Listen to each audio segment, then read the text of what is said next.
Dear students, आइए आज एक ऐसे टॉपिक पे हम बात करते हैं कि जिसका नाम कुछ और है, मीनिंग कुछ और निकलता है।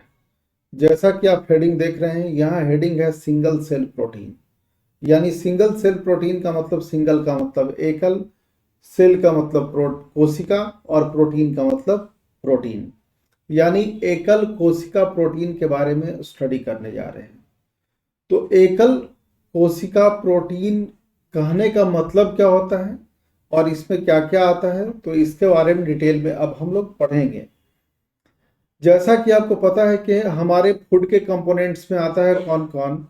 कार्बोहाइड्रेट, प्रोटीन, लिपिड, फिर आ गया मिनरल्स, विटामिन्स एंड वाटर। ये 6 कंपोनेंट हैं जो हमारे फूड के कंपोनेंट्स में आते हैं, जिसमें सबसे ज़्यादा ज़रूरत पड़ता है हमारे बॉडी के ग्रोथ के लिए प्रोटीन। और प्रोटीन बनता किस चीज़ से है? अमीनो एसिड से बना होता है। और अमीनो एसिड्स अभी तक जो खोजे जा चुके हैं वो मोर देन 150 हैं, लेकिन हमारे शरीर में प्रोटीन के सिंथेसिस के लिए केवल 20 अमीनो एसिड्स का, यानी 20 अमीनो एसिड का होना ही क्या है? जरूरी है। जिसमें से कुछ एसेंशियल अमीनो एसिड हैं और कुछ नॉन एसेंशियल अमीनो एसिड हैं। तो एसेंशियल अमीनो एसिड वो होता है जो हमारे बॉडी में सिंथेसाइज ना हो लेकिन उसकी ज़रूरत है। तो उसकी ज़रूरत को हम पूरा कहाँ से करेंगे? कहीं बाहर से पूरा करेंगे। तो जो बड़े बड़े प्लांट्स हैं उनसे जो हम लोग फूड ऑब्टेन करते हैं, तो कोई ज़रूरी नहीं हो कि उन सारे प्लांट से सारे जो एसेंशियल अमीनो एसिड्स है वो हमारी ज़रूरत को पूरा कर सके। लेकिन इस चीज़ को फुलफिल करने के लिए एक सिंगल, यानी एक कोशिका, एक मात्र कोशिका से बना हुआ जीव, जैसे एल्गी, फंजाई, ये सब क्या कर सकता है कि उस प्रोटीन के कंटेंट को हमारे शरीर में क्या कर सकता है? पूरा कर सकता है। तो ये जो एकल कोशिका प्रोटीन है, ये फूड सप्लीमेंट के रूप में यूज किया जाता है, जिसमें जितने भी एसेंशियल अमीनो एसिड्स होते हैं वो मौजूद होते हैं, जो हमारे शरीर के लिए काफ़ी क्या होता है? लाभप्रद होता है। तो एक्चुअली एकल कोशिका प्रोटीन जीव है, एक कोशिकीय जीव है, जो एसेंशियल अमीनो एसिड को, यानी उससे बनने वाले प्रोटीन्स को फूड के फॉर्म में हमें सप्लाई करता है। जिसमें से कुछ एग्जाम्पल आप एक स्क्रीन पे देख रहे हैं। इसका नाम है, ये इसका माइक्रोस्कोपिक व्यू है, सेंडेस्मस एक्वेटस। याद रखिएगा, सेंडेस्मस एक्वेटस। ये एक तरीके का सिंगल सेल क्या है? प्रोटीन है। इसको खाया जाता है और ये हमारे बॉडी के प्रोटीन के कंटेंट को क्या करता है? पूरा करता है। केवल यही नहीं, और भी आपके पास ये जो देख रहे हैं ये स्पाइरुलिना है। आज के बाजार में इसका डिमांड सबसे ज़्यादा है। स्पाइरुलिना कहाँ होता है? जो काई आप लोग देखते हैं, जो वाटर बॉडीज के ऊपर जो ग्रीन ग्रीन कलर का जो आ जाता है, वो एक्चुअली स्पाइरुलिना है। उसमें प्रोटीन का कंटेंट बहुत ज़्यादा होता है। टैबलेट के फॉर्म में इसे बना करके आजकल लोग सबसे ज़्यादा इसका इस्तेमाल कर रहे हैं और अपने शरीर में प्रोटीन की ज़रूरत को पूरा कर पा रहे हैं। साथ ही केवल ह्यूमन बीइंग के लिए ही नहीं, यदि कोई मिल्क प्रोड्यूस करने वाला कोई एनिमल है, जैसे गाय, भैंस, उन सबों को भी स्पाइरुलिना यदि दिया जाए तो उसके मिल्क का प्रोडक्शन क्या हो जाएगा? बढ़ जाएगा। दूध का उत्पादन क्या होगा? बढ़ जाएगा। तो ये स्पाइरुलिना है। इसका ट्रीटमेंट कर करके टैबलेट के फॉर्म में इसको क्या किया जाता है? खाया जाता है। और सिंगल सेल प्रोटीन का एक एग्जाम्पल है हमारे पास, मिथाइलोफिलस मिथाइलोट्रोपस। मिथाइलोफिलस मिथाइलोट्रोपस ये ऐसा एक सूक्ष्म जीव है कि जिससे दूध से भी ज़्यादा प्रोटीन का कंटेंट इसमें मिल जाता है।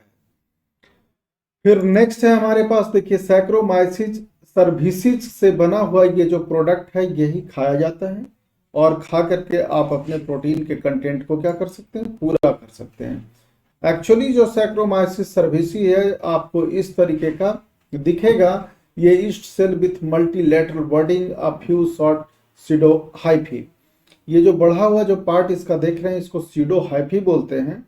और ये जो छोटा छोटा देख रहे हैं ये सब वर्ड है, और यही सब बर्ड मिलकर के सैक्रोमाइसिस सर्विसेज का क्या करता है, फॉर्मेशन करता है। प्रोटीन का हाई कंटेंट है इसमें।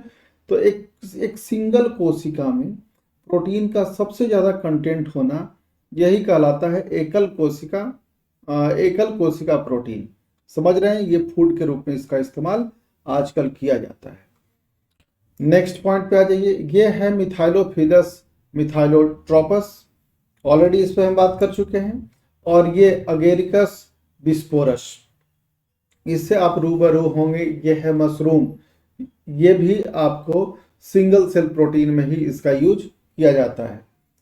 नेक्स्ट है हमारे पास कौन सा, सैक्रोमाइसिस कार्सबर्गजेनेसिस, ये भी सिंगल सेल प्रोटीन के रूप में इसका इस्तेमाल किया जाता है। ये सब एग्जाम्पल है एकल कोशिका प्रोटीन का। तो चलिए अब इसके हम कंटेंट के बारे में डिटेल में हम स्टडी करते हैं। इसका प्रोडक्शन करना ज़्यादा खर्चीला नहीं होता है। तो सूक्ष्म जीवों का प्रोटीन अच्छे स्रोत के रूप में मनुष्य तथा पशुओं के पोषण के लिए उपयोग में लाया जा रहा है, जैसे ईस्ट हो गया, स्पाइरुलिना हो गया आदि। सिंगल सेल प्रोटीन, शॉर्ट में इसको बोलते हैं एससीपी, कई बार इसका फुल फॉर्म लिखने के लिए आ जाता है, इज माइक्रोबियल बायोमास। बायोमास किसको बोलते हैं कि कोई भी लिविंग थिंग्स है उसमें से वाटर के अमाउंट को आप निकाल दीजिए, यानी पानी आप निकाल दीजिए, सुखा दीजिए, तो जो रेस्ट अमाउंट बचेगा उसको हम क्या कहते हैं, बायोमास कहते हैं। मिंट फॉर ह्यूमन और एनिमल कंजम्पशन, तो या तो उसको एनिमल खाएगा या तो कोई ह्यूमन बीइंग खाएगा। सबसे उपयोगी एकल कोशिका प्रोटीन द्वारा आवश्यक सभी अमीनो अम्ल शरीर को प्राप्त होते हैं। हमारे शरीर को अमीनो अम्ल कितना चाहिए, 20 चाहिए, जो कि हमारे शरीर के अंदर प्रोटीन का निर्माण कर सके। और बिना प्रोटीन के निर्माण के हमारे पूरे शरीर का विकास संभव नहीं है। उच्च वर्गीय पौधों के स्थान पर जीवाणु तथा ईस्ट बेहतर प्रोटीन स्रोत हैं, क्योंकि खाद्य के रूप में प्रयोग किए जाने वाले उच्च वर्गीय पौधों में एक स्पेशल तरीके का अमीनो अम्ल है जो उच्च वर्गीय पौधों में नहीं मिलता है, जिसका नाम है लाइसीन। याद रखिएगा, ये ऑप्शन है लाइसीन। उच्च वर्गीय पौधों में ये जनरली नहीं मिलता है और एकल कोशिका वाले में ये मिल जाता है।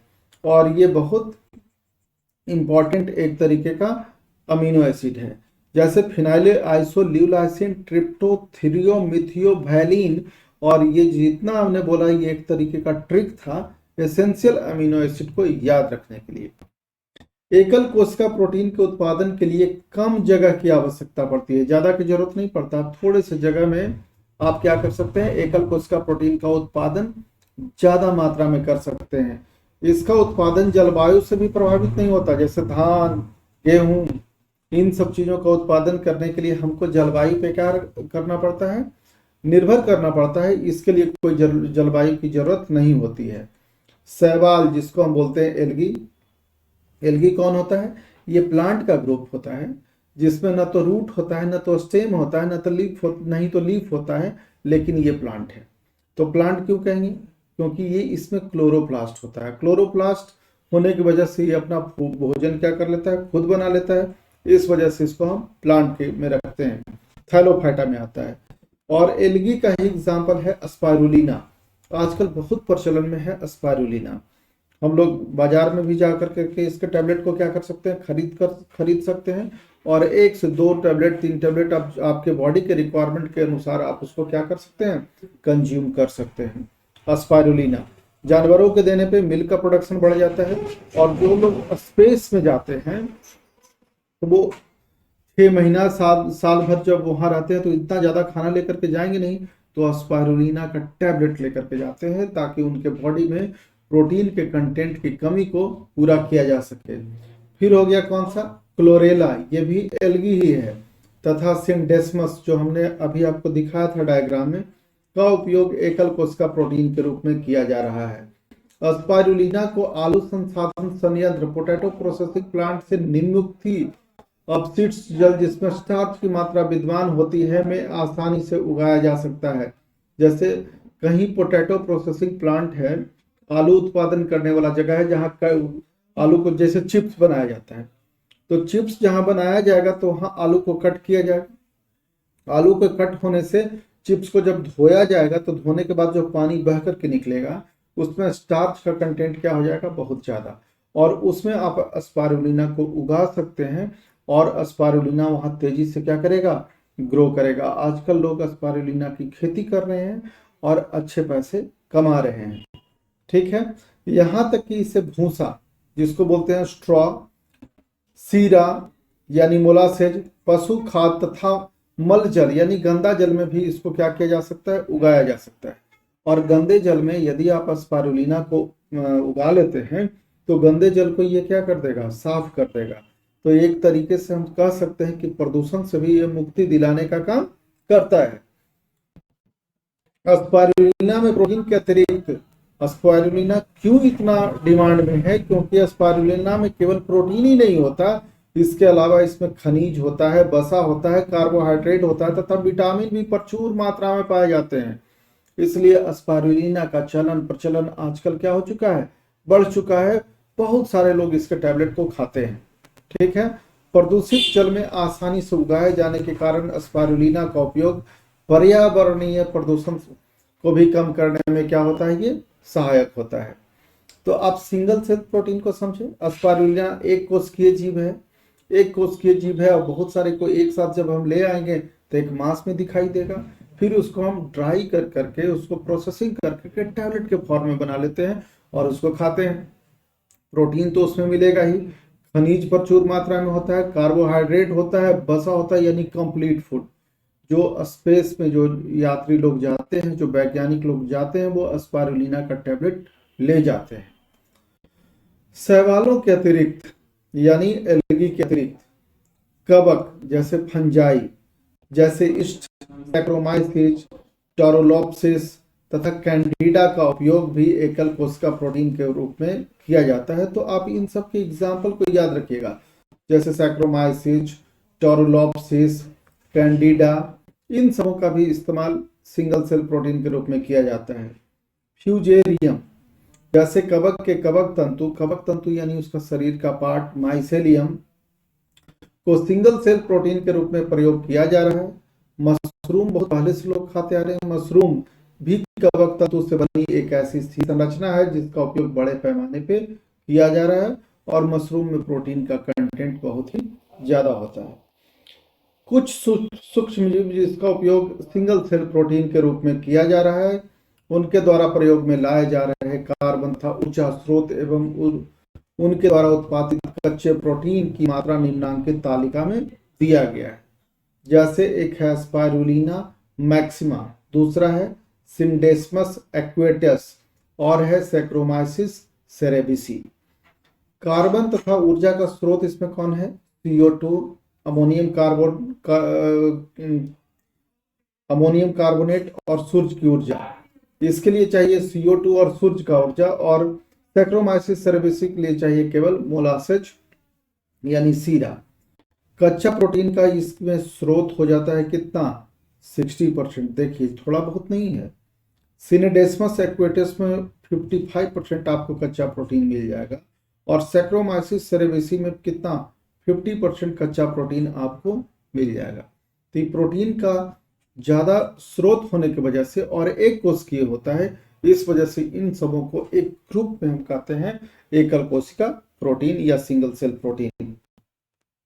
गणना की गई है कि 0.5 टन सोयाबीन से 40 किलोग्राम प्रोटीन प्रति 24 घंटे में प्राप्त हो सकती है। ये एक डेटा है कि आपके पास 0.5 टन सोयाबीन है से 40 किलोग्राम प्रोटीन 24 घंटा में आप उससे प्राप्त कर सकते हैं।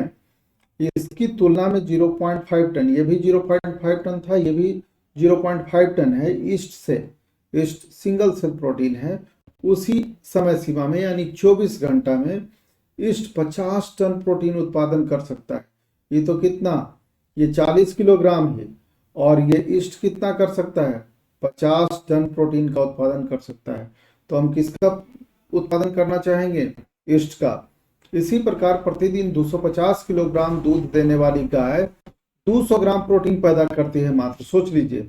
और इसी समय में 250 ग्राम सूक्ष्म जैसे मिथाइलोफिलस मिथाइलोट्रोपस 25 टन प्रोटीन का क्या करता है, उत्पादन करता है। यानी मिल्क से भी ज्यादा प्रोटीन का उत्पादन करने वाला हो गया मिथाइलोफिलस मिथाइलोट्रोपस। समझ गए? तो ये सब एग्जाम्पल था सिंगल सेल प्रोटीन का। सिंगल सेल प्रोटीन फूड में यूज किया जाने वाला एक कोशिकीय सूक्ष्म जीव है जिसमें प्रोटीन का कंटेंट बहुत ही ज्यादा होता है। इसके कई एग्जाम्पल है, spirulina, yeast, Methylophilus methylotrophus, Scenedesmus acutus, Saccharomyces cerevisiae. These are the example of single cell protein. तो आज हम इतना ही पे अपनी बातों को कहते हैं, विराम देते हैं। फिर मिलते हैं के साथ अगले वीडियो में। Thank you.